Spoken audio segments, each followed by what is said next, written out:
Welcome to an weekend afternoon. আজকের ভিডিওতে কিছু অ্যাস্থেটিক শর্টস তো দেখবই, পাশাপাশি এটাও দেখবো যে একটা উইকেন্ড আফটারনুনে আমি মূলত কি করে থাকি, অ্যান্ড আর্ট রিলেটেড কন্টেন্ট তো ডেফিনেটলি থাকছে। উইকেন্ডের শুরুটা চলো একটা কফি দিয়ে করি।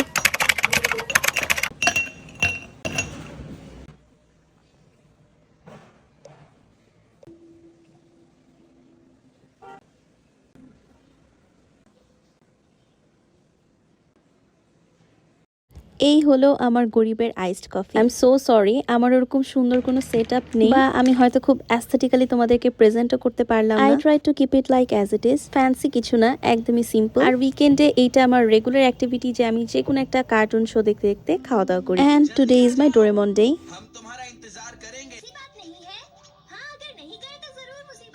তোমরা কারা কারা নিজেদের 20s প্রায় হাফ পার করার পরেও ডোরেমন থেকে বের হতে পারোনি বলো তো? আই গেস আমি কোনোদিনও পারবো না। খাওয়া দাওয়া শেষে চলে যাব আমার আর্ট স্পেসে।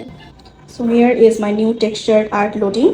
এইটা আমি স্টার্ট করেছিলাম বাট আর করা হয়নি পরে।